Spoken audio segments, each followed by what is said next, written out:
மீண்டும் உங்க யாவரையும் சந்திப்பதில் ரொம்ப சந்தோஷம். இந்த நாள்ல நம்ம ரோமர் புத்தகத்தை படித்துக் கொண்டிருக்கிறோம். 10வது அதிகாரம்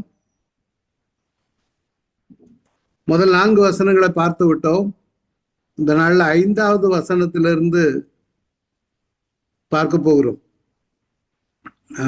தொடர்ந்து ஜெபம் பண்ணுங்க. உங்களுடைய ஜெபத்திற்கு நன்றி. நிறைய பேர் ஜெபிக்கிறீங்கன்னு நல்லா தெரியும்.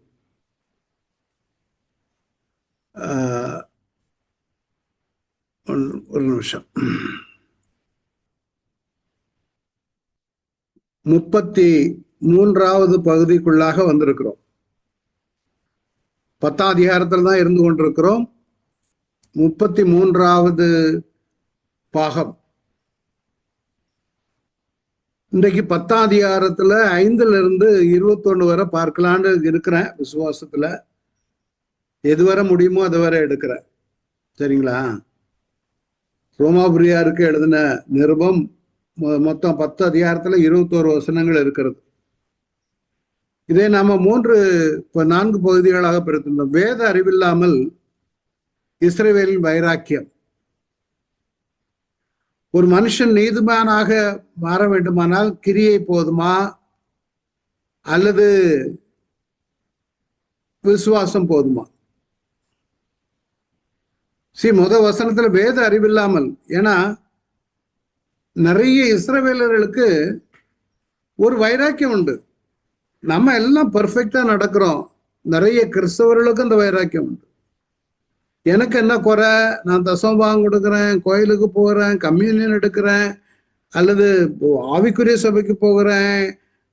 அதாவது எக்ஸ்டர்னலா கிரியைகளை நம்பி அவங்க இருக்கிறாங்க. நிறைய பேருக்கு அப்போ உலகத்தார பார்க்கும் பொழுது நல்ல ஆடம்பரமான துணிமணிகளை உடுத்து நல்ல ஆடம்பரமான நகைகள் எல்லாம் போட்டுக்கொண்டு இருக்கக்கூடியவர்களும் இருக்கிறாங்க. இந்த ஆவிக்குரிய, அதாவது ஆவிக்குரிய சபைகள்னு சொல்லி வெண்வஸ்திரம் தரித்து நகை போடாமல் இருக்கிறவங்க அவங்கள பார்க்கும் பொழுது இவங்கெல்லாம் பரலோகத்துக்கு போக மாட்டாங்க, நாம மாத்திரம்தான் போவோம். ஏன்னா நம்ம இந்த மாதிரி எல்லாம் இருக்கிறோம். எக்ஸ்டர்னல் லுக், அதான் கிரியை. ஆண்டவர் எல்லாரும், எல்லா மனுஷரும் ரட்சிக்கப்படவும் சத்தியத்தை அறிகிற அறிவை அடையவும் அவர் சித்தமுள்ளவரா இருக்கிறார். அதான் ஆண்டவர் விரும்புகிற பாதை. அப்போ எல்லா மனுஷரும் ரட்சிக்கப்பட வேண்டும். உலகத்தின் பாவத்தை தொன்மத்தை தீர்க்கிற தேவாட்டுக்குட்டி. அதான் பார்த்தா விசுவாசம் தான் அதோட அச்சாணி. ஒரு மனிதன் நீதிமானாக மாற வேண்டுமானால் விசுவாசம் தேவை, பிரமாணம் அல்ல. இந்த ரட்சிப்பு எல்லாருக்கும் அருளப்பட்டிருக்கு. அதுதான் இந்த 10ஆம் அதிகாரத்துல விலாவரியாக பார்க்க போகிறோம். இது உலகளாவிய தேவனின் அழைப்பு. அதான் அந்த அனைவருக்கும் நீட்டிக்கப்பட்டுள்ளது. எல்லாத்தையும் உலகத்தின் பாவத்தை சுமந்து திருக்கிறான் அப்படின்னால. அடுத்தது சுவிசேஷத்தின் முக்கியத்துவம் 14-15 அன்னைக்கு பார்க்கலாம். சுவிசேஷத்தை நிராகரித்த இஸ்ரவேல். பவுலும் கூட ஒரு வைராக்கியம் உடையவனா தான் இருந்தான். அதனாலதான் அவன் தூஷிக்கிறவனும் துன்பப்படுத்துகிறவனும் கொடுமை செய்கிறவனுமா இருந்தான். அப்படி இருந்து நான் அறியாமையினால் அவிசுவாசத்தினால அப்படி செய்த அப்படின்னா இறக்கம் பெற்ற அவன் நான் அறியாம செய்துட்டேன், தெரியாம செய்துட்டேன், அவிசுவாசத்தினால செய்த. அதனாலதான் அதே மாதிரிதான் யூதர்கள் இருக்கிறார்கள் தான் அவர் சொல்றாரு. நான் சபிக்கப்பட்டு போனாலே பரவாயில்லாம இருக்கும். என்னுடைய இருதயத்தின் பாரமும் அந்த பாரத்தை தான் ஜெபமாக மாற்றுகிறார்னு சொல்லி கடந்த வாரம் பார்த்தோம். அப்படி செய்தபடியினால அவிசுவாசத்துல செய்தபடினால இறக்கம் பெற்றேன். வேணுகொண்டு செய்தான் நடக்காது. So the Israel had a zeal without knowledge. அறிவு, அதாவது வேத அறிவு இல்லாமல். நிறைய பேருக்கு அந்த மாதிரி தான் இருக்குது.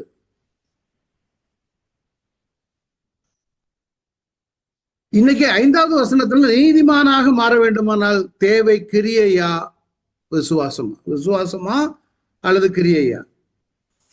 5வது வசனத்துல இருந்து அதான் பார்க்க போறோம். 5ஆம் வசனம் சொல்லுகிறது, மோசே நியாய பிரமாணத்தின் ஆளாகும் நீதியை குறித்து தெளிவா தான் இருக்குது. நியாய பிரமாணத்துல நீதிமான் ஆக முடியும். இவைகளை செய்கிற மனுஷன் இவைகளால் பிழைப்பான் என்று எழுதியிருக்கிறார். ஆனா நியாய பிரமாணம் எல்லாவற்றையும் நிறைவேற்ற முடியாதுங்கிறது தான் கருத்து. நியாயப்பிரமாணத்துல 10ல் 9க்கு கீழ்ப்படிஞ்சு 1க்கு கீழ்ப்படியெல்லாம் அவுட்டு. அப்போ அந்த யூதர்களுக்கு ரொம்ப பக்குவமா எழுதி கொண்டு வருகிறார். விசுவாசத்தினாலும் நீதியானது கிறிஸ்துவை இறங்கி வர பண்ணும்படி பரலோகத்திற்கு ஏறுகிறவன் யார்? அவன் கேட்கலாம். ஒருவேளை அதான் அவங்க யூதர்கள் கேட்டிருப்பாங்க. மேல இருந்து இயேசுவை வரவழைக்கிறதுக்கு நாங்க எங்கேயா பரலோகத்துக்கு எவன்யா போவான்? பரலோகத்திற்கு ஏறுகிறவன் யார்? அல்லது கிறிஸ்துவை மரித்தவரிலிருந்து ஏறி வேற பண்ணும்படி பாதாளத்துக்கு இறங்குங்கிற பாவத்தை செத்து பண்ணார. பவுல் எழுதுகிறார், உன் உள்ளத்துல அப்படி சொல்லாத. இது எங்க இருந்து அவர் கோட் பண்றாருன்னா, உபாகமம் 30ஆம் அதிகாரத்துல, சரி நான் இன்று உனக்கு விதிக்கிற கட்டளைகள் உனக்கு மறைபொருளும் அல்ல, அது உனக்கு தூரமானதும் அல்ல. அதாவது 10 கற்பனைகளை சொல்லிட்டு சொல்ற, ரொம்ப தூரத்துல ஒண்ணு இல்லப்பா. நாங்கள் அதை கேட்டு அதன்படி செய்யும் பொருட்டு வானத்துக்கு ஏறி அதை எங்களுக்கு கொண்டு வருகிறவன் யார் என்று நீ சொல்லத்தக்கதாக வானத்தில் உள்ளதும் அல்ல. அதாவது கற்பனைகளை ஆண்டவர் கொடுத்தாரு. மோசே மலையில இருந்து போய் வாங்கிட்டு வந்தாரு. இவன் என்ன கேட்கிறான்? இஸ்ரேல் ஜனங்கள், நீ சொன்ன கற்பனைகள் யார் இனி மலைக்கெல்லாம் ஏறி அதெல்லாம் வாங்கிட்டு வர போறது? அது பக்கத்துல இருக்க உங்கூடயே நான் கொடுத்துருக்கேன். அதனாலதான் ஆண்டவர் அந்த பிரமாணங்களை திருப்பி திருப்பி திருப்பி திருப்பி நீ, அதாவது உபாகம புத்தகத்துல எழுதும் பொழுது,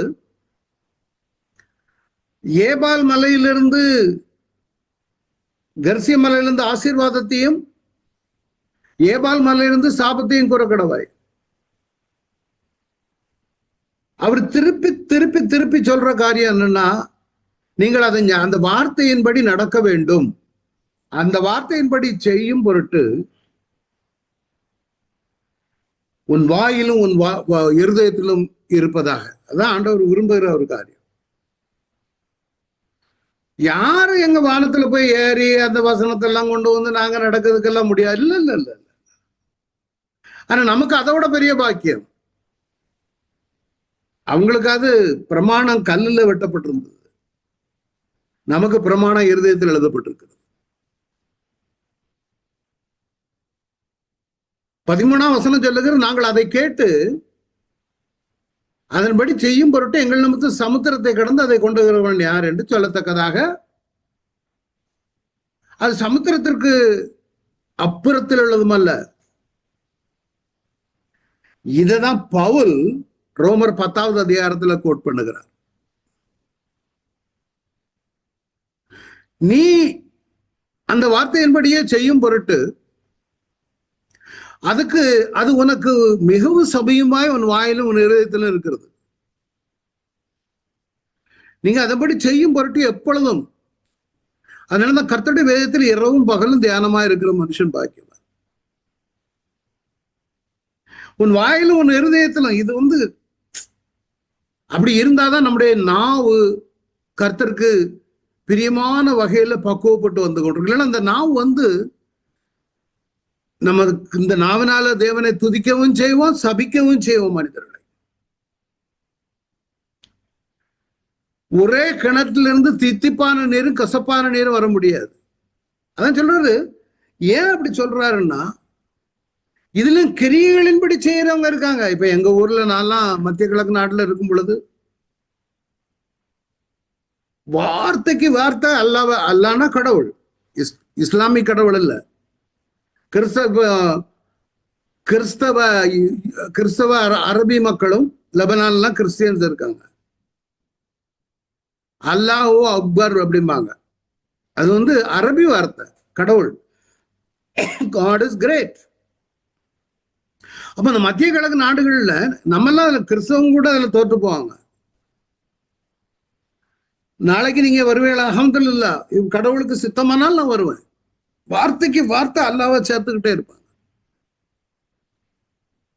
ஒரு பையனை பார்த்து இப்ப நான் தான் ஒரு என் மகனை கூட்டிட்டு போறேன்.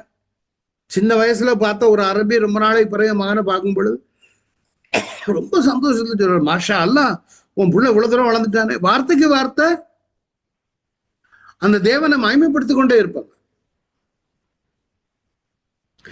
ஆனா கிரிகளை பார்க்கும் பொழுது எல்லாமே நான் அடிபட்டு போயிடும். இது பாரம்பரியமாக இருக்கக்கூடியது. இப்ப நம்ம கிறிஸ்தவ வட்டாரத்துல அதுல என்னது பிரைஸ் தி லார்ட், அது ரொம்ப எல்லோ பிரைஸ் தி லார்ட்.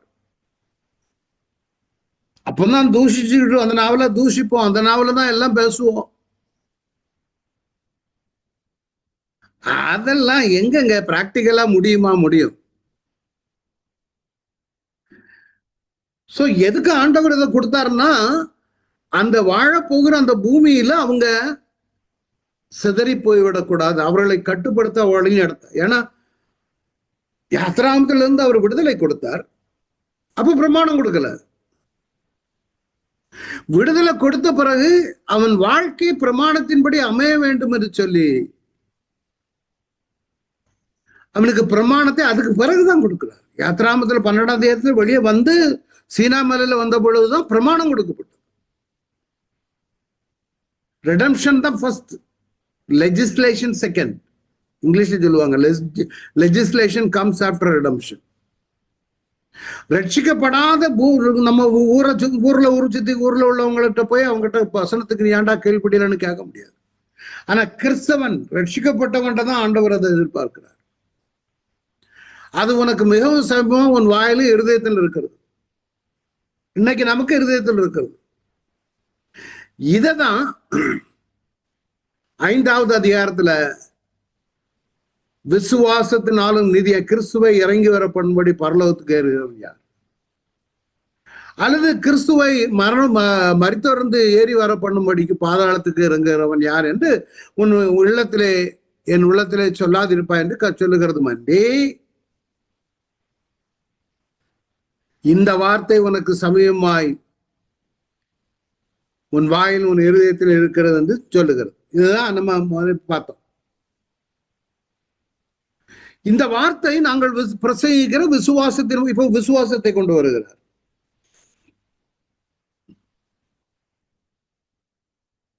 அந்த வார்த்தையின்படியே நீ செய்யும் பொருட்டு அந்த உனக்கு மிகவும் சமீபமாக உன் வாயிலும் இருந்து அதை செய்யும் பொருட்டு, அதான் உன் வாயிலும் உன் இருதயத்திலும் இருப்பதா. 9ஆம் வசனம் சொல்லுக என்னவென்றால், கர்த்தராகிய இயேசுவை நீ உன் வாயினால் அறிக்கையிட்டு தேவன் அவரை இதுல விளக்கம் பார்க்க போறோம். மரித்தவரிலிருந்து எழுப்பினார் என்று ஒரு இருதயத்தில் விசுவாசித்தால் ரட்சிக்கப்படுவாய். 13 வரை வாசிச்சுட்டு அப்புறம் நான் விளக்கம் கொடுக்கிறேன். நல்ல கவனிங்க. உன் வாயினால் அறிக்கையிட்டு இருதயத்துல என்ன விசுவாசிக்கணுமா? மரித்தவரிலிருந்து அவரை எழுப்பினார் என்று. அடுத்தது நீதி உண்டாக இருதயத்தில் விசுவாசிக்கப்படும், ரட்சிப்பு உண்டாக வாயினால் அறிக்கை பண்ணப்படும். அவரை விசுவாசிக்கிறவன் எவனோ அவன் வெட்கப்படுவதில்லை என்று வேதம் சொல்லுகிறது. வேதம் கிளியரா சொல்லுது. யூதனிடம் கிரேக்கனிடம் வித்தியாசமே இல்லை. எல்லாருக்கும் கர்த்தரானவர் தம்மை தொழுது கொள்கிற யாவருக்கும் ஐஸ்வர்ய சம்பன்னராக இருக்கிறார். அதனால் கர்த்தருடைய நாமத்தை தொழுது கொள்கிற எவனும் ரட்சிக்கப்படுவான். அதாவது பவுல் ஒரு பாரத்தோடு கூட இந்த காரியத்தை எழுதுகிறார். அதான் முதலே சொன்னேன், இஸ்ரவேலர் ரட்சிக்கப்பட வேண்டும் என்பதே என் இருதயத்தின் பாரம். அதன்படி என்னுடைய விண்ணப்பமும் ஜபமும் அப்படித்தான் இருக்கு. இந்த ஜபம் இருக்கு பாருங்க, நம்ம பாரம். நான் உங்களுக்கு ஒரு ரிக்வஸ்ட் வைக்கிறேன், தயவு செய்து எல்லாரும் நல்லா கவனிச்சுக்க.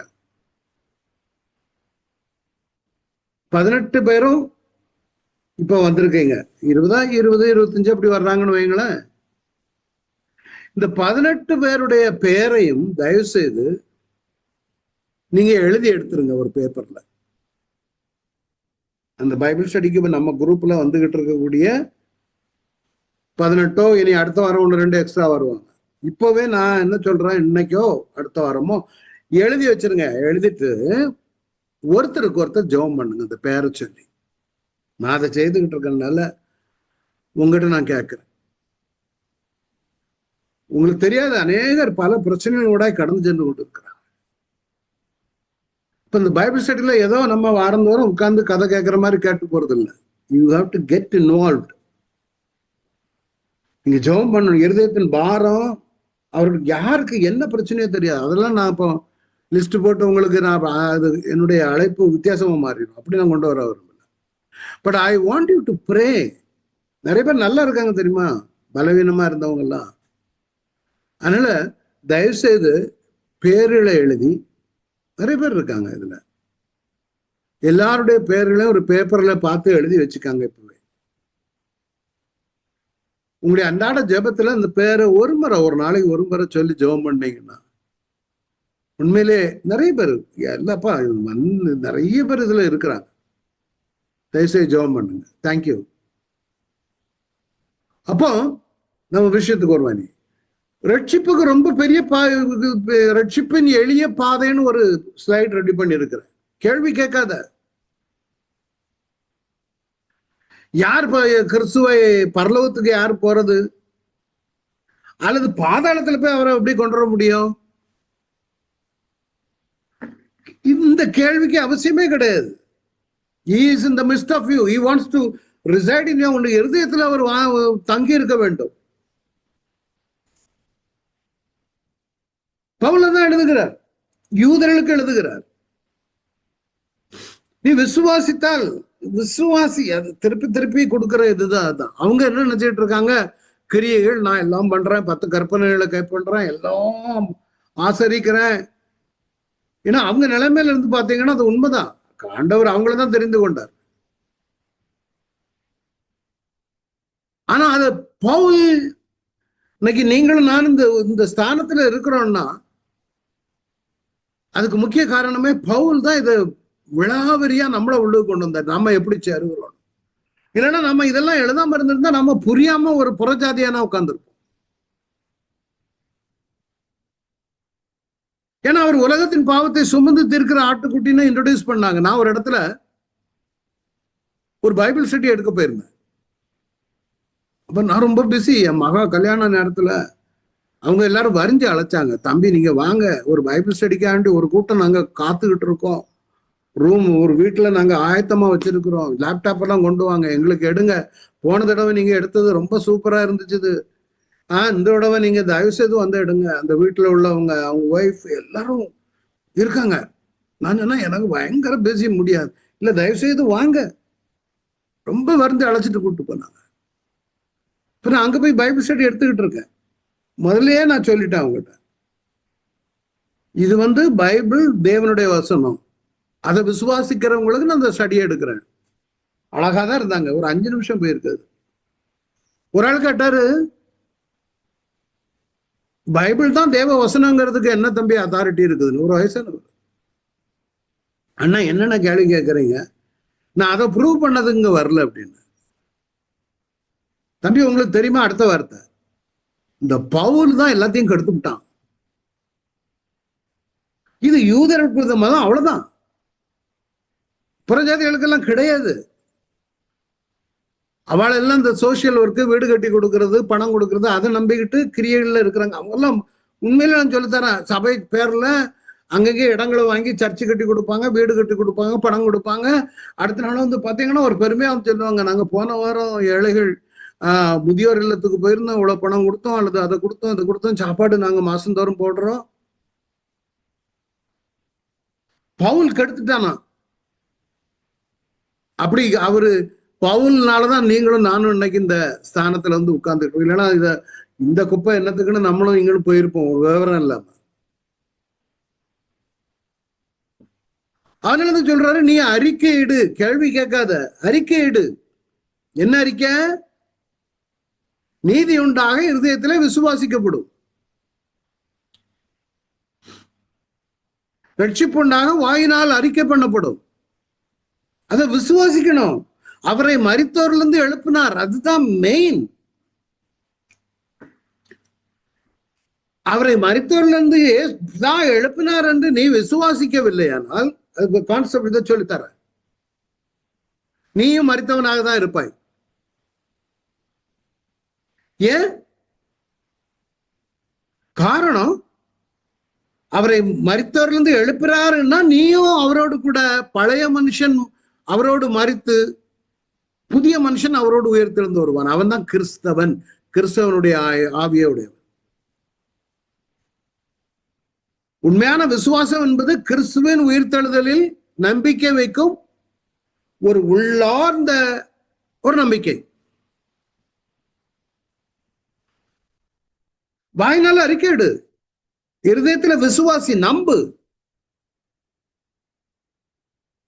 கர்த்தர் மேல விசுவாசிக்கணும். அவர் எழுப்பினார், உயிரோடு எழுப்பினார்.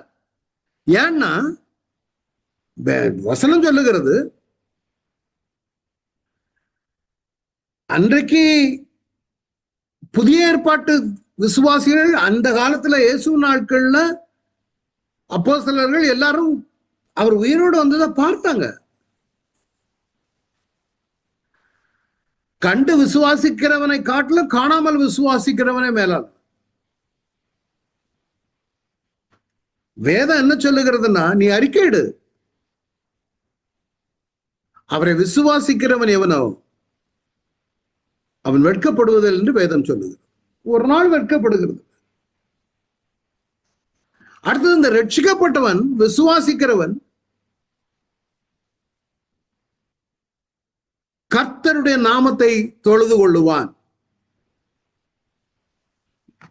ஏன் தொழுது கொள்ள வேணும்? கர்த்தருடைய நாமத்தை தொழுது கொள்ளுகிறவன் எவனும் ரட்சிக்கப்பட்ட, ரெண்டு வகையா சொல்லலாம். இத ரட்சிக்கப்பட்டவன் கர்த்தருடைய நாமத்தை தொழுது கொள்ளுவான், அல்லது தொழுது கொள்ளுகிறவன் ரட்சிக்கப்படுகிறான். எப்படின்னு பாருங்க. ஆண்டவருக்கு முன்பாக சாஷ்டாங்கமா விழுந்து, ஆண்டவரே, நான் உங்களுடைய கூலிக்காரில் அவங்க அந்த இளையகுமார வரும்போது தான் சொன்னான், உங்க வீட்டுல ஒரு கூலிக்காரனா என்ன வைத்துக் கொள்ளும். அவரு புது வஸ்திரத்தை கொண்டு வா, மோதிரத்தை கொண்டு வா, ஆட்ட அடி, விருந்து வை. என் மகன் மரித்து போனா, இப்ப காணாமல் போனா, திருப்பி வந்திருக்கான, அவரு குஷியில இருக்காரு. ஆனால் இவன் அவருடைய பாதத்தில் விழுந்து கொண்டிருக்கிறான். சொந்த ரட்சகராக ஏற்றுக்கொண்டவர் முதலாவது அவனுடைய பாதத்துல, இயேசுடைய பாதத்துல விழ வேணும்னா, பாவியான மனுஷன் என்ன விட்டு போய்விடும். உங்களுடைய வீட்டில் உள்ள கூலிக்காரன் ஒருவனாக என்ன வைத்துக் கொள்ளும். அந்த மென்டாலிட்டிக்கு வராம சில பேர் என்ன பண்ணிருக்காங்க தெரியுமா? Just they pray, father God forgive me. எங்கேயாவது மீட்டிங்ல போய் கையை வைத்துட்டு அதுக்கு பிறகு அந்த தொழுது கொள்ளுகிறதுங்கிறதே கிடையாது. அவருக்கு பாதத்துல விழுந்து அவரை சொந்த ரட்சகராக ஏற்றுக்கொண்டவனுக்கு தான் அந்த ரட்சிப்பின் அருமை தெரியும். அந்த ரட்சிப்பின் அருமை தெரிந்தவனுக்கு தான் திருப்பியும் அவருடைய பாதத்துல போய் விடுவான், தொழுது கொள்ளுவான். ஐயா, நான் ஒண்ணும் இல்லை, என்னையா நீ தெரிந்து கொண்டீர்? இப்படியெல்லாம் இருக்கும் பொழுது, இந்த சரீரத்தை தேவன் மீட்டு எடுக்கும் பொழுது ஒண்ணுமே கிடையாது. நீங்க மலைக்கு போக வேண்டாம், பாதாளத்துக்கு போக வேண்டாம், என்ன காவடி தூக்க வேண்டாம், அலகு குத்த வேண்டாம், இல்ல இந்த இதுக்கு கத்தோலிக்க இதுகளுக்கு போக வேண்டாம், சப்பரம் தூக்க வேண்டாம். அப்படி தேவன் எதிர்பார்க்க இருக்கிற இடத்துல நீ யாரா இருந்தாலும் சரி, எந்த மதத்தவனாலும் சரி, தொழுதுகொள், நீ ரட்சிக்கப்படுவாய். ரட்சிக்கப்படுகிறவன் மீண்டும் தொழுது கொள்ளுவான். ரட்சிக்கப்படுகிறவன் தொழுது கொள்ள தொழுது கொள்ள தொழுது கொள்ள தேவன் அவர்களோடு இன்னும் இடைபடுவார். அன்றாட வாழ்க்கையில் நம்ம அவரால் நடத்தப்படுகிறோமா இல்லையாங்கிறது பார்த்துக்கிட்டே இருக்கணும். யோவேல் இது எங்க இருந்து கொண்டு வர்றாங்கன்னா, யோவேல் 2:32 இருந்து கொண்டு சொல்றாங்க. கர்த்தருடைய நாமத்தை தொழுது கொள்ளுகிறவன் எவனோ அவன் ரட்சிக்கப்படுவான். கர்த்தர் சொன்னபடி சீயோன் பர்வதத்திலும் எருசலேமிலும் கர்த்தர் வரவழைக்கு மீதியா இருப்பவரிடத்திலும் ரட்சிப்பு உண்டாயிருக்கு. எல்லா இடம் யாரா இருந்தாலும் சரி.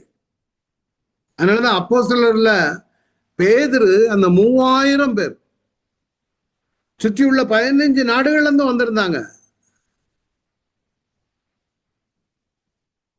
அதுல எல்லாரும் இருந்தாங்க. கிரேக்கர்கள் இருந்தாங்க, ரோமர்கள் இருந்தாங்க, யூதர்கள் இருந்தாங்க.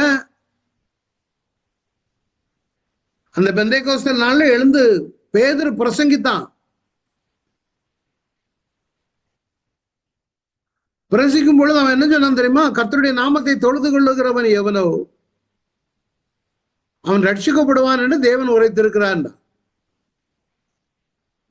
தொழுதுகள், ரட்சிக்கப்படு, அதற்கு அடையாளமாக மீண்டும் தொழுதுகொள். அதான் தேவன் எதிர்பார்க்கிறார். சிலவங்க என்ன தெரியுமா? ரட்சிக்கப்பட்ட புதுசுல அது தொழுகை இருக்கும், என்ன ஏற்றுக்கொள்ளும் ஆண்டவரேன்னு. அதுக்கு பிறகு தொழுகைனாலே அவங்களுக்கு என்னன்னு தெரியாது. ஏன்னா தொழுகை இல்லாததுனாலதான் நிறைய பேரு சத்துருடைய கண்ட்ரோல்ல வந்துருவாங்க. ஒரு மனுஷனுடைய இருதயத்திலிருந்து பொல்லாதாவி போய் வனாந்திரத்தெல்லாம் தேடி திருப்பி வரும் பொல்லாதா நிறைய ஆவிகளை கூட்டிட்டு வீடு ஜோடிக்கப்பட்டு அப்படி சூப்பரா இருக்குன்னு வந்த உடனே உள்ளுக்கு வந்து உட்கார்ந்துருவார். அது தவறு. அந்த நேரத்தில் நம்ம பரிசுத்த ஆவியினால் நிரப்பப்பட்டிருக்க வேண்டும். தொழுகைன்னு அர்த்தம் என்ன தெரியுமா? நான் ஒண்ணு இல்லை ஆண்டவரே, worshipping God, I am nothing compared to you. இந்த தொழுகை இல்லாதனாலதான் அவன் பெரிய தலையை அப்படி தூக்கி வச்சுக்கிட்டு இருப்பான். சோ நமக்கு எப்பொழுதுமே விசுவாசிக்கும் இருதயமும் அறிக்கையிடும் ஆக வேண்டும். Keep confessing. ரோமர் 10ஆம் அதிகாரத்துல 9-10 தான் சொல்லுகிறது. இருதயத்துல விசுவாசிக்கணும். நிறைய காரியங்கள் அங்கலாய்த்து போய்விடும். நீங்க அங்கலாய்க்கப்பட வேண்டிய அவசியம் கிடையாது. இருதயத்துல அவர் உயிர்த்தெழுந்தார்னு விசுவாசிச்சிட்டா, நீ உயிர்த்தெழுந்த இயேசு உயிர்த்தெழுந்தார்னு விசுவாசித்த பிற்பாடு உனக்கு எதுக்கு அங்கலாய்ப்பு வேண்டும்? உன் நாவினால் அறிக்கையிட்ட பிற்பாடு உனக்கு எதற்கு அங்கலாய்ப்பு வேண்டும்? அதான் சொல்லுகிறது, இருதயம் தேவன் அவரை மரித்தோரிலிருந்து எழுப்பினார் என்று உன் இருதயத்தில் விசுவாசித்தார். மரித்தோரிலிருந்து அவருக்கு எழுப்பினார்னு விசுவாசிச்சுட்டா அதுக்கு பிறகு அந்த பாட்டு பாடுவாங்களே, என் மீட்பர் உயிரோடு இருக்கிறது எனக்கு என்ன குறை உண்டு. நிறைய பேர் நினைச்சுக்கிட்டு இருக்காங்க அவர் எங்கேயோ உயிர் தெழுந்தாரு அதோட முடிஞ்சது சொல்லிட்டு. He is alive to answer your prayer.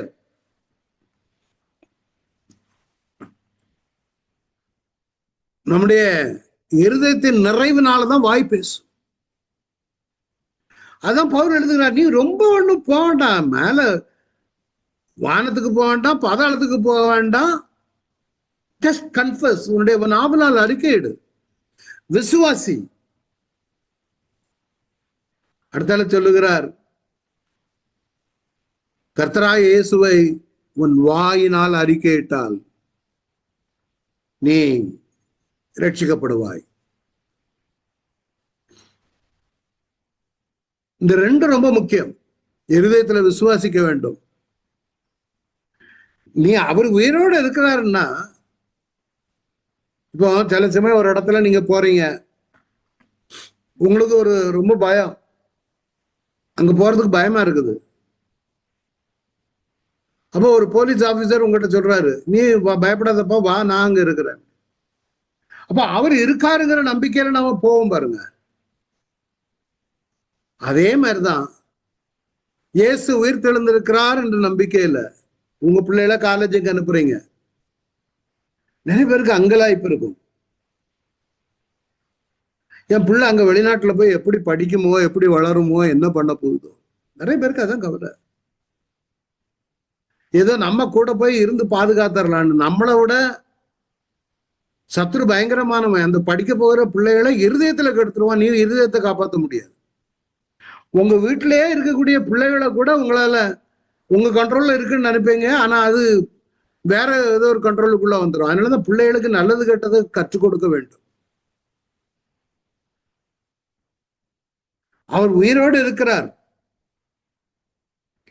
கர்த்தராகிய இயேசு நீ வாயினாலே அறிக்கையிட்டு இருதயத்தின் நிறைவினாலும் வாய் பேச வேண்டும், அறிக்கையிட வேண்டும். அதான் சொல்ற 10 மத்தேயு 10ஆம் அதிகாரத்துல நீ மக்களுக்கு முன்பாக என்ன பற்றி நீ சாட்சி சொன்னா நான் உன்னை பிதாவுக்கு முன்பாக உன்னை குறித்து நான் சொல்லுவேன். நிறைய பேருக்கு அது சாட்சி உன்னாலே வாயில வராது. அடுத்தால மீண்டும் அதே தான் சொல்லுகிறது, நீதி உண்டாக இருதயத்திலே விசுவாசிக்கப்படும். சரி, விசுவாசிக்கிற அந்த நேரமே நீ நீதிமானாய் மாறுகிறாய்.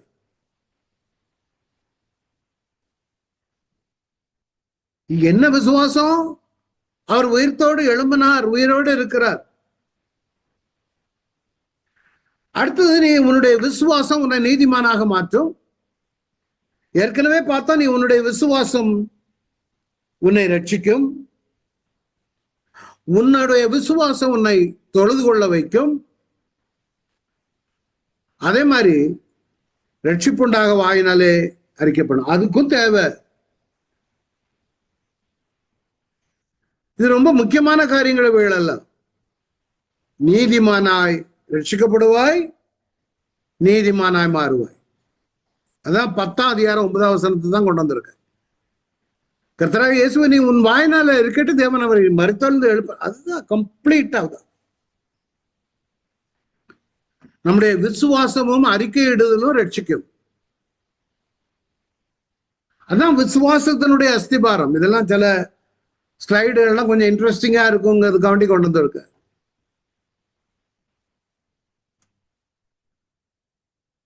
சட்ட ரீதியாக பரிபூர்ணமாகவோ நீதிமாகவோ முடியவே முடியாது. பிரமாணத்தை ஃபாலோ பண்றவங்களோ சிலவங்களோட மனதின் பிரமாணத்தின்படி நடக்கிறவங்க,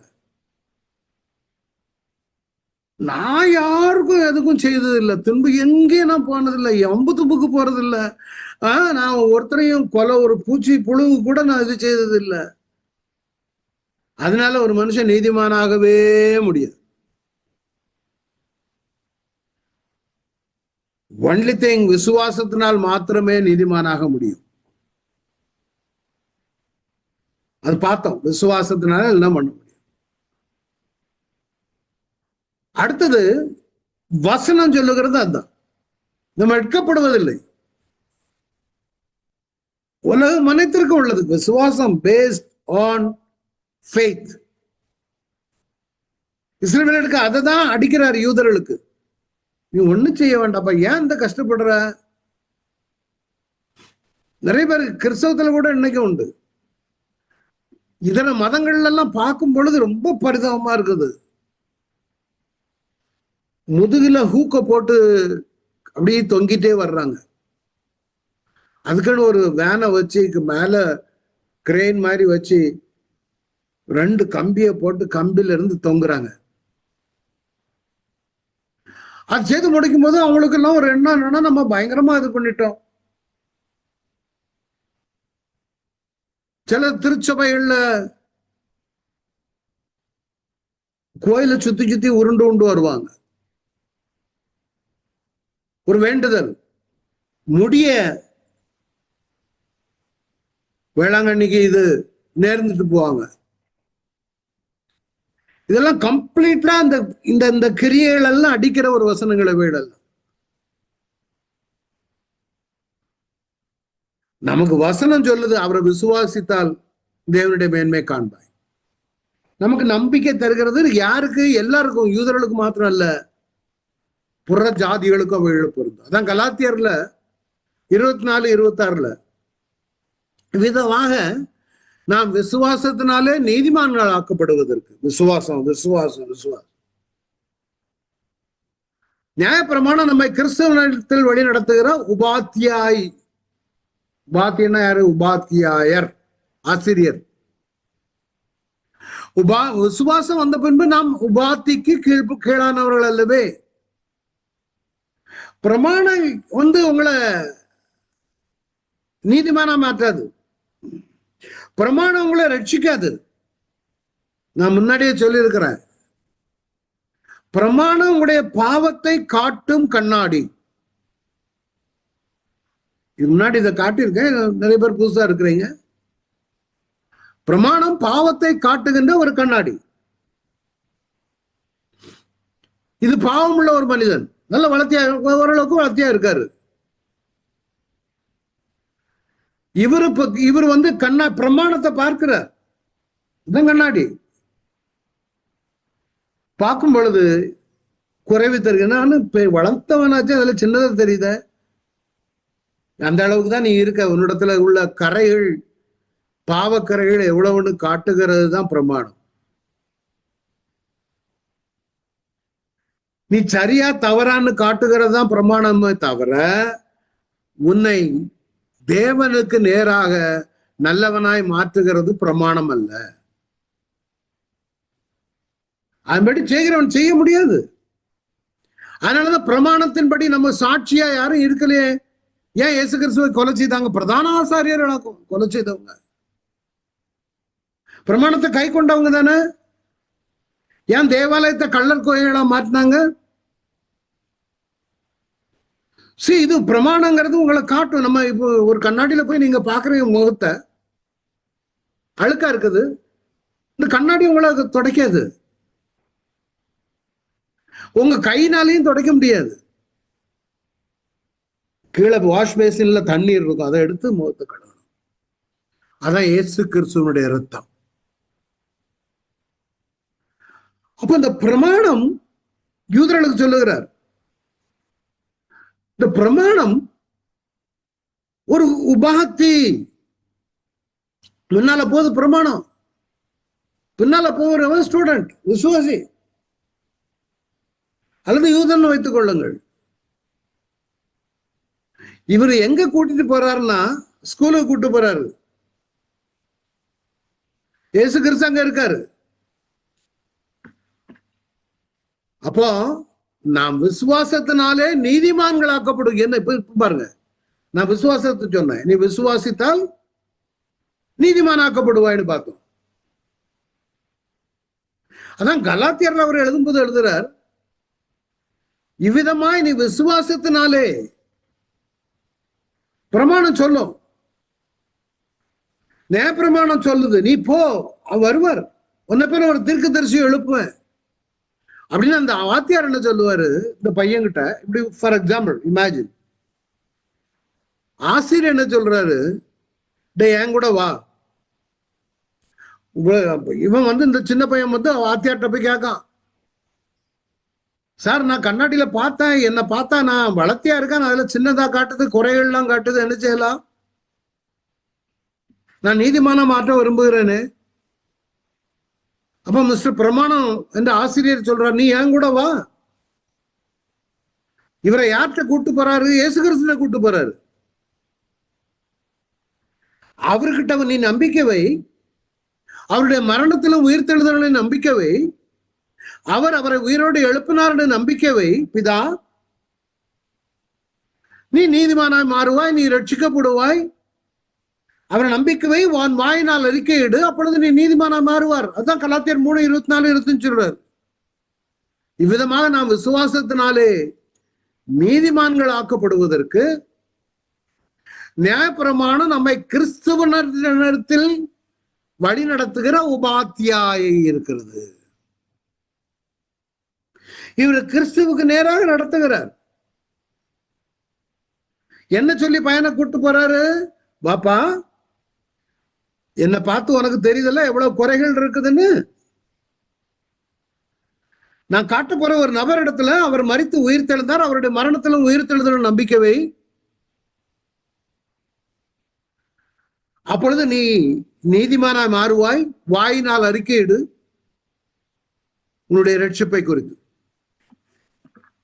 சோ விதமாக இதான் உபாத்தியாயர், நம்மை கிறிஸ்துவனிடத்தில் வழி நடத்துகிற உபாத்தியாயர். இருந்தது நேர கூட்டிட்டு போய் விசுவாசியம் பிரமாணம் போறாங்க. விசுவாசம் வந்த பின்பு இப்போ அவரை போய் பிடிச்சாச்சு, இயேசு கிறிஸ்துவ. நாம் உபாத்திக்கு கீழானவர்கள் அல்லவே அப்படின்னு அர்த்தம். அவன் இயேசு கிறிஸ்துவ போய் சார்ந்தாச்சு, அவ்வளவுதான். அதுக்காண்டி பிரமாணம் உபாத்திக்கு கீழானவர்கள் அல்லவே அப்படி இல்லைன்னா இனி என்ன செய்வார்? இவர் நம்மை பிரமாணத்திற்கு கீழ்ப்படிய வைத்து நடத்துவார். பாவத்தை குறித்து, நீதியை குறித்து, நியாய தீர்ப்பை குறித்தோ கண்டித்து உணர்த்துவார். அப்ப ஒரு மனுஷன் விசுவாசிக்கப்பட வேண்டுமானால் ரெண்டு வேணும், அவருடைய கிருபையும் வேணும். எபேசியர் 2:8 நான் முன்னாடி எடுத்திருக்கிறேன். விசுவாசத்தை, கிருபையினால விசுவாசத்தை கொண்டு ரட்சிக்கப்பட்டீர்கள். ஒரு பல்ப் இருக்குன்னா அது எரிவதற்கு 2 கனெக்ஷன் வேணும். கிருபையினால விசுவாசத்தை கொண்டு ரட்சிக்கப்பட்டீர்கள். இந்த லைட் எரியறதுக்கு, பல்ப் எரியறதுக்கு விசுவாசமும் கிருபையும் தேவை. ரெண்டும் கீழே இருக்கணும். ரெண்டும் கீழே இருந்தாதான், ரெண்டும் கீழே இருக்கணும், ரெண்டும் மேல இருக்கணும். ரெண்டு வேணும். கிருபையும் விசுவாசமும் இல்லைன்னா நம்ம ரட்சிக்கப்பட முடியும். கிருபை அவரிடத்திலிருந்து வரும். எதுக்கு கிருபை? உன்னுடைய இருதயத்தில் நீ விசுவாசித்தால் நீ ரட்சிக்கப்படுவ. அப்படின்னா நீ அவர் மீது நம்பிக்கை வைக்கணும் ஒண்ணு. ஆனா மேல இருந்து அவருடைய கிருபை வேணும். ஏன்னா நம்ம செய்த பாவங்களுக்கு கிருபை இல்லைன்னா பாவ மன்னிப்பு கிடையாது. இந்த கிருபை தான் நம்முடைய பாவத்துக்கு தக்கதாக தண்டிக்காமல் நம்மளை மன்னிக்கிறது. அதனால என் மேல் கிருபையாயிரும். அந்த கிருபை, அவர் சத்தியமும் கிருபை நிறைந்திருந்தவராய், அவருக்கு கிருபை என்னன்னா அன்மெரிட்டட் கிரேஸ். நமக்கு கிருபையை கொடுத்து நம்ம அப்படியே மீட்டெடுக்கிறார். அப்ப நம்முடைய வாழ்க்கையில கிருபையும் விசுவாசம், நிறைய பேருக்கு இதெல்லாம் தெரியாது. சத்தியம் அப்படியே கிருபை எதனால நம்ம இருக்கிறதுனாலதான் நான் நிற்பது நிர்மூலமாகாது இருப்பது அவருடைய கிருபை, சுத்த கிருபை. பிரமாணம் உண்மைதான். பிரமாணத்தினால்தான் நீதிமான் பிழைப்பான், உண்மைதான். லேவியராகமம் 18:5 சொல்லுகிறது. ஆகையால் என் கட்டளைகளையும் என் நியாயங்களையும் கை கொள்ள கடவீர்கள், அவைகளின்படி செய்கிறவனும் அவைகளால் பிழைப்பான், நான் கர்த்தர். ஓகே, பட் முடியலையே. They failed. நல்ல ஒரு சாட்சியும் கிடையாது அவங்க. யார்? யூதர்கள். ஆனா நம்முடைய வாழ்க்கையில இன்னைக்கு கிறிஸ்தவர்கள் சரியான முறையில் ரட்சிக்கப்பட்டு வழிநடத்தப்படுகிறவர்கள் ஆவியானவர் கண்டித்து உணர்த்துவார். ஆவியானவர் நமக்கு கொடுத்திருக்கிறார், எப்போதும் கொடுத்திருக்கிறார். சாட்சி இல்லாத நிறைய கிறிஸ்தவர்கள் இருக்கிறதுனாலதான் கிறிஸ்தவம் அல்லகுலப்படுது. விசுவாசத்தினால் நீதிமான் பிழைப்பான். இயேசுவின் மீது உள்ள விசுவாசமும் நாவினால் அறிக்கையிடுதலும் நம்மை மாற்றும்.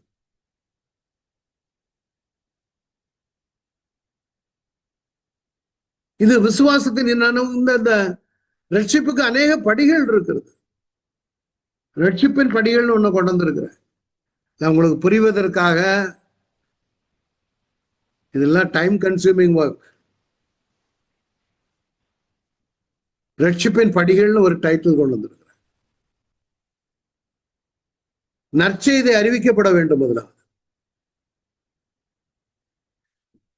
ஒரு மனுஷன் அதை கேள்விப்பட வேணும். கேள்விப்படுதல் வசனங்கள் பின்னால கொண்டு வர, அவன் கேள்விப்பட்டு அதை விசுவாசிக்கணும். கர்த்தராகிய இயேசு கிறிஸ்துவை நீ விசுவாசி, அப்பொழுது நீயும் வீட்டார் ரட்சிக்கப்படுவீர்கள். சத்தியத்தை அறிவீர்கள், சத்தியம் உங்களை விடுதலையாக்கும். அப்போ கேட்கிற செய்தி, அதனாலதான் நிறைய பேர் இந்த பெரிய கன்வென்ஷன் மீட்டிங்கள்ல போனாங்கன்னா அவங்க ரட்சிக்கப்படுகிறாங்க. எப்போ? சத்தியம் கேட்ட பிறகு. ஆண்டவரை ஏற்றுக்கொள்ள ஒரு கையை உயர்த்தி நான் அப்படிதான் ஒப்பு கொடுத்தேன். என்ன விசுவாசிக்கணும் திருப்பி நான் உங்களுக்கு சொல்லித்தரேன். நீங்க சத்தியம் மற்றவர்கிட்ட பகிர்ந்து கொள்ளும்போது சொல்லணுங்கிறதுக்காண்டி கொண்டு வர்றேன். பிதாவாகிய தேவன் அவரை மரித்தோர்ந்து எழுப்பினார் என்று நீ விசுவாசித்த, you will also be resurrected. சும்மா எழுப்பினார் இல்ல, அவரோட மறிக்கணும், பழைய சுவாபம் மறிக்கணும். புதிதான ஜீவன் உள்ளவர்களாய் நடந்து கொள்ளும்படிக்கு அவரோட உயிரோடு எழும்பணும்.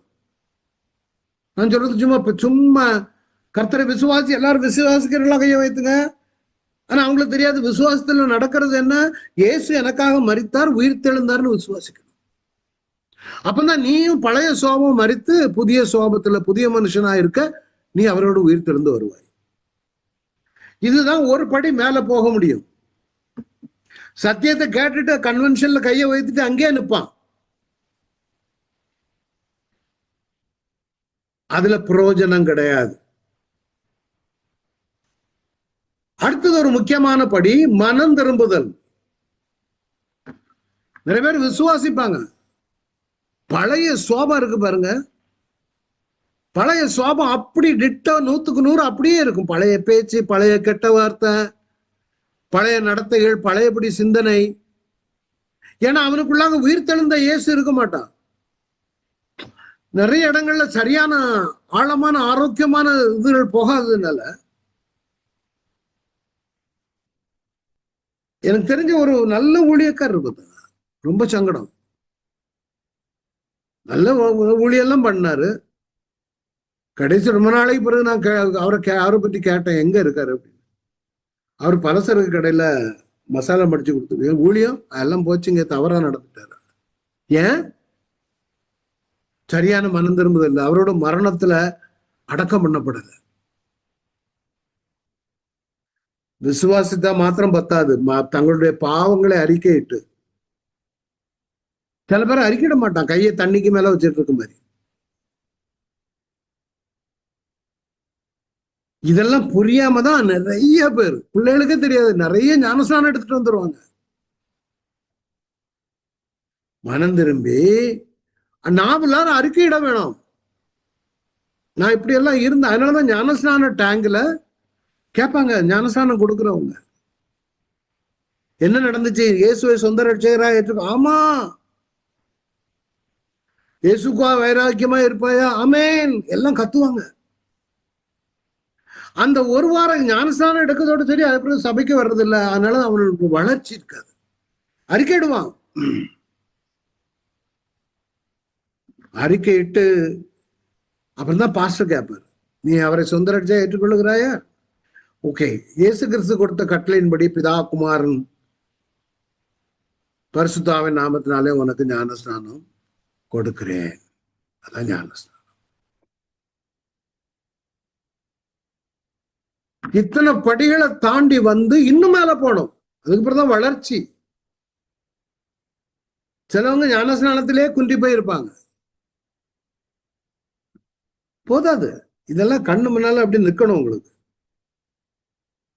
கேட்கிற நாள்ல நிறைய பேர் கேட்கறீங்க, நிறைய பேருக்கு இந்த சத்தியங்கள் தெரியாம இருக்கலாம், நிறைய பேருக்கு தெரியாது. பாரம்பரிய சபைகள் அல்லது இந்த மாதிரி உபதேசங்கள் இல்லாம நம்ம வாழ்ந்த நாட்கள் உண்டு. அதனால நான் சொல்றேன், இதெல்லாம் ரொம்ப முக்கியம். இதை நீங்க கேட்டு இதன்படி செய்யுங்க, உங்க வாழ்க்கையே மாறும், ரிமார்க்கபிளா இருக்கும். இந்த படிகள்லாம் தாண்டி மேலும் வளர வேணும். கேள்விப்படுகிறதில்ல, விசுவாசிக்க வேணும். நற்செய்தி ஆண்டவர் அனுப்புகிறார், அந்த விசுவாசித்தல். என்ன விசுவாசத்தான்? இந்த சிலுவையில இயேசு எனக்காக மரித்தார், என்னுடைய பாவங்களுக்காக மரித்தார், நான் ஒரு புதிதான ஜீவன் உள்ளவர்களாய் நடந்து கொள்ளும்படிக்கு அவர் சிலுவையிலிருந்து மரணத்திலிருந்து ஜெயித்தார். மனம் திரும்பணும், அதான் அறிக்கையிடுதல். மனம் திரும்பி தங்களுடைய பாவங்களை அறிக்கையிட்டு. அதனாலதான் இவங்க ஒரு கூட்டம் வந்தாங்க, பரிசேயர்லாம் வந்து பரலோகம் போறதுக்கு நம்மளும் போய் முங்கிரோன்னு வரும் பொழுது அவங்களை பார்த்து யோவான் சொல்லிட்டான், வெறியன் பாம்பு குட்டிகளே, வரும் கோபத்திற்கு தப்பித்து கொள்ள உங்களுக்கு வழிகாட்டினது யார்? அவன் நினைச்சிட்டா தண்ணியில போய் முங்கினா எல்லாம் முடிஞ்சது, நம்மளும் பரலோகம் போயிடலாம். நிறைய பேர் இன்னைக்கு அப்படிதான் நினைச்சிட்டு இருக்காங்க. ஒண்ணு இல்ல, சில பாஸ்டர் சொல்லுவாங்க, தம்பி ஒண்ணுங்க இல்ல தம்பி, ஒரு ஞானஸ்நானம்னு ஒண்ணு இருக்குது, ஒரு டவலும் மாத்து துணியும் கொண்டு வாங்க, எல்லாம் சரியாயிடும், பரலோகம் போயிடலாம். அது என்னவோ பரலோக டிக்கெட்னு நினைப்பு. சோ இதுதான் அவரை விசுவாசிக்கிறவன் எவனோ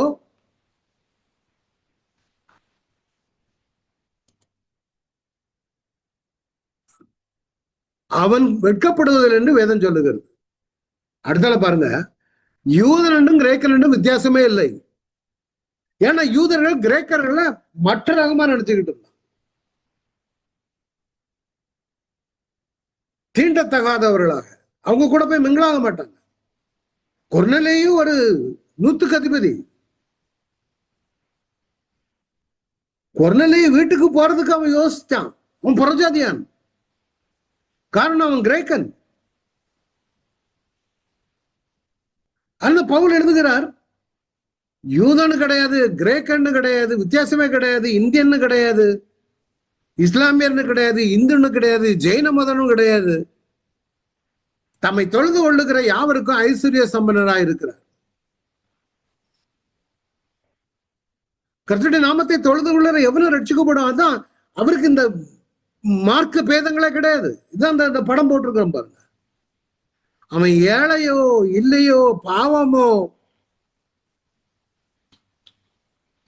நிறைய சபைகள் பணக்காரங்களுக்குன்னு இருக்கும், காணிக்க வரும்னு சொல்லி. இதுல நான் பல இந்தியர்கள் இருக்கிறாங்க, பல விதமான ட்ரெஸ், பல விதமான கல்ச்சர் இருக்கலாம். ஆப்பிரிக்கன்ஸ் எல்லாம் ரட்சிக்கப்படுகிறாங்க. அவங்க தொழுது கொள்ளும் போது அவங்களுடைய பாணியில அவங்க தொழுது கொள்ளுவாங்க.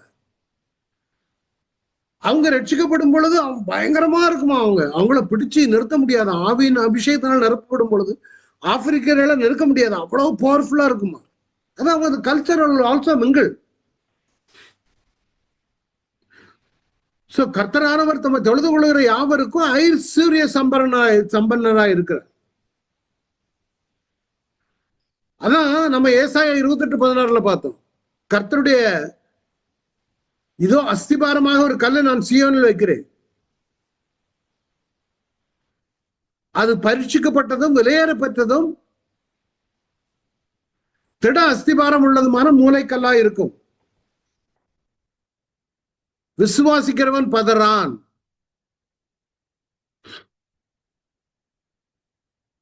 இந்த நாள்ல நம்ம கற்றுக்கொள்ளுகிற காரியம் தான். போன வாரம் பார்த்த அந்த கல்லின் மேல் விழுகிறவன், அதான் தொழுது கொள்ளுகிறவன். அந்த கல்லுக்கு முன்பாக போய் தன்னை பணிந்து கொள்ளுகிறவன் ரட்சிக்கப்படுவான்.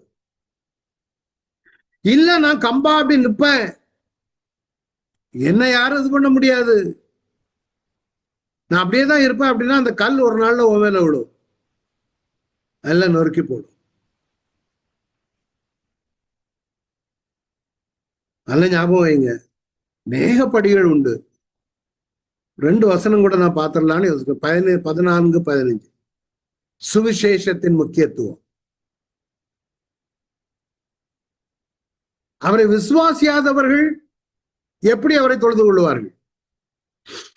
அவரை குறித்து கேள்விப்படாதவர்கள் எப்படி விசுவாசிப்பார்கள்? பிரசங்கிக்கிறவர்கள் இல்லாவிட்டால் எப்படி கேள்விப்படணும்? அதனாலதான் ஆண்டவர் ஊழியர்களை அனுப்புகிறார். அனுப்பப்படாவிட்டால் எப்படி பிரசங்கிப்பார்கள்? சமாதானத்தை கூறி நற்கிரியைகளை சுவிசேஷமா அறிவிக்கிறவருடைய பாதங்கள் எவ்வளவு அழகானகள் என்று எழுதியிருக்கிறது. அப்போ ஜனங்கள், அதனாலதான் நம்ம ஊழியம் செய்வதை உற்சாகப்படுத்துவது. அவரை குறித்து கேள்விப்படாதவர்கள் எப்படி விசுவாசிப்பார்கள்? The gospel was given by Christ. நமக்கு சுவிசேஷம் சொல்லி இருக்கிறார். அதை நம்ம பிரசங்கிக்க வேணும், எடுத்து சொல்ல வேணும். நான் அதான் பண்ணிக்கிட்டு இருக்கேன். பிரசங்கிக்கிற வேணும், அதை ப்ராப்பரா எடுத்து சொல்லணும்ல.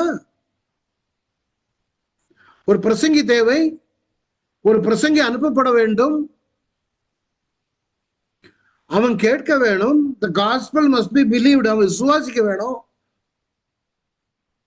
அவன் கீழ்ப்படிய வேணும். அதான் சொல்லுகிறது. சோ அப்போ அனுப்பப்பட்டால் பிரசங்கி அனுப்பப்பட வேண்டும், அது கேள்விப்பட வேண்டும், விசுவாசிக்க வேண்டும், மனம் திரும்ப வேண்டும், அறிக்கையிட வேண்டும், ஞானஸ்நானம் பெறும். இதெல்லாம் அந்த படி. அதனாலதான் சொல்லுது, சமாதானத்தை கூறி இந்த ஊழியக்காரங்க இருக்காங்க பார்த்தீங்களா, அவருடைய பாதங்கள் எவ்வளவு அழகானவைகள். ஊழியம் போகக்கூடிய நீங்க எல்லாம் எத்தனை பேர் பார்த்துருக்கீங்கன்னு தெரியல. அவங்க பாதம் நடந்து ஊரெல்லாம் அலைவாங்க. ஆப்பிரிக்கா காடுகள்ல அங்கங்கே வடநாடுகள்ல நம்ம உட்கார்ந்துட்டு நல்லா உட்கார்ந்துக்கிட்டு சம்மனு லைட்டும் போட்டுட்டு உட்கார்ந்து பேசிக்கிட்டு இருக்கு. இதெல்லாம் ஒவ்வொருத்தரும் தங்களை டெடிகேட் பண்ணி இந்தியாவில் வந்த ஊழியர்கள்லாம் அப்படிதான் நமக்கு மத்தியில ஊழியம் செய்தாங்க. இன்னைக்கு நாம அனுபவிச்சு கொண்டிருக்கோம். அவங்க பாதங்கள் அழுக்கா இருந்து தொப்பில கஞ்சி வாங்கி குடிச்சாங்களாம். ஏன்னா அவன் தாழ்ந்த ஜாதிக்காரன்னு சொல்லி தொப்பில கஞ்சியை கொடுத்தாங்க. அவன் பாதம் அழுக்க, செருப்பு கூட கிடையாது. அவனை பார்க்க அசிங்கமா அழுக்காதான் இருப்பான். ஆனா அவனுடைய பாதம் அழகானது காரணம் அவனுடைய வார்த்தைகளை கேட்கிற ஜனங்கள் அவன் மீது, இயேசுவின் மீது நம்பிக்கை வைக்கிறார்கள். நல்ல ஞாபகம், அழகான பாதங்கள். அதுக்காண்டி நல்ல விலை உண்ண ஷூ எல்லாம் போட்டு அழகான அந்த பாதம் இல்லை. கனிவான கண்கள், ஆண்டவருடைய பாதங்கள் அடிக்கப்பட்ட பாதங்கள், ரத்தம் சிந்தின கரங்கள். எப்படியாது உங்க வீட்டுல நிறைய பேர் வருவாங்க. எங்க பெரியம்மா, எங்க அம்மாவுடைய அக்கா இல்ல, அந்த காலத்துல பழம் விற்க வரக்கூடியவங்க, துணி அயன் பண்ண வரக்கூடியவங்க, மீன் கொண்டு வரக்கூடிய எல்லாருக்கும் சுவிசேஷத்தை சொல்லி அவங்கள ஆண்டவர்கள் நடத்தினாங்க. எவ்வளவு பேர் தெரியுமா? நிறைய பேர் ஊழியக்காரங்க நிறைய பேர் தட்டி எழுப்புறாங்க. நீங்க டிராவல் பண்ணும்போது கூட ஆள் வரும், ட்ரெயின்ல ஆளு கூட வருவாங்க, பஸ் ஸ்டாண்ட்ல வெயிட் பண்ணும்போது ஆளு கூட வருவாங்க. எப்படி ஆயிரும் நீங்க சுவிசேஷத்தை சொல்லுங்க. அவங்ககிட்ட நேர போய் நீ விக்கிரகத்தை வணங்காத அப்படி இல்லை. அந்த சுவிசேஷங்கிறது நீ விசுவாசி. அவரு ஒன்னும் கவலைப்படாதங்க, ஏசப்பாட்ட நான் ஜெபிக்கிறேன், என்ன அடுத்த நாள் கேட்பாங்க ஜெபம் பண்ணுங்க ஏன் அப்படிம்பாங்க. அப்படி கிராஜுவலா சத்தியத்தை சொல்லுங்க. கர்த்தர் அதான் நம்ம இடத்துல எதிர்பார்க்கிறார். கேட்டுட்டு இதை போயிடக்கூடாது. எல்லாரும் ஜெபம் பண்ணுங்க. நான் சுவிசேஷத்தை அறிவிக்கிற ஒரு மனிதனா என்னை மாற்றுவான். நம்ம எல்லாருமே விசுவாசிகள் நிறைய பேர் வந்திருக்கிறீங்க, ரொம்ப சந்தோஷம். ஆனா நான் இன்னும் உமக்கு ஆத்துமாக்களை ஆதாயம் செய்ய வேணும். சபைகள் நிறைய புதிய ஆத்துமாக்களை கொண்டு வர வேணும். ஹல்லேலூயா. அந்த வந்த ஒவ்வொருவரையும் ஆசீர்வதிங்க ஆண்டவரே. எல்லாம் சொல்லுங்க, என் நிமித்தம் ஆண்டவரே சுவிசேஷம் மற்றவர்களுக்கு கடந்து செல்ல வேணும். எனக்கு கொடுத்த ஆழமான ஆரோக்கியமான உபதேசத்திற்காக நன்றி. தயவுசெய்து நான் சொன்ன மாதிரி நீங்க இதுல பார்க்கக்கூடிய எல்லாருடைய பெயரையும் எழுதி வைத்து தயவுசெய்து ஒருவருக்கொருவர் ஜெபம் பண்ணுங்க. ஸ்டார்ட் பண்ணுங்க. இன்னைக்கே எழுதியிருப்பீங்கன்னு நினைக்கிறேன். இதை எழுதி வைத்து அல்லது அடுத்த வாரமும் எழுதுங்க தயவு செய்து. இல்லை ஸ்கிரீன்ஷாட் எடுத்து வச்சுக்கிட்டாலும் சரி. எல்லாரும் ஒருத்தருக்கு ஒருத்தர் ஜெபத்துல தாங்குவோம். உண்மையிலே அது அதிசயம் நடக்கும், அற்புதம் நடக்கும். உங்களுக்காக இப்போ இதுல கிட்டத்தட்ட 23 பேர் இருக்கீங்க. ஒரு ஆளுக்காண்டி 22 பேர் ஜெபிக்கிறாங்க. நான் ஒண்ணு என்னையும் சேர்த்தீங்கன்னா 22 பேர் உங்களுக்காண்டி ஜெபிக்கிறோம். தினமும் 22 பேர் உங்களுக்காண்டி ஜெபிச்சாங்கன்னா எப்படி இருக்கும்? Thank you Lord. இந்த ஜெப தொடர்ந்து நாங்கள் ஒருவருக்கு ஜெபத்துல தாங்க கிருபிச்சீங்க. I bless all of them in the name of Jesus. Thank you Lord. உங்களுடைய கரங்களில் ஒப்பு கொடுக்கிறேன். ஆளுகை செய்யுங்க. அன்பு இயேசுவின் மூலம் பிதாவே, ஆமென். என் ஆத்மாவே கர்த்தரை ஸ்தோத்திரி, என் முழு உள்ளமே பரிசுநாமத்தை ஸ்தோத்திரி, என் ஆத்மாவே கர்த்தரை ஸ்தோத்திரி, கர்த்தர் செய்த சகல பாரங்களை மறவாதே. ஆமென்.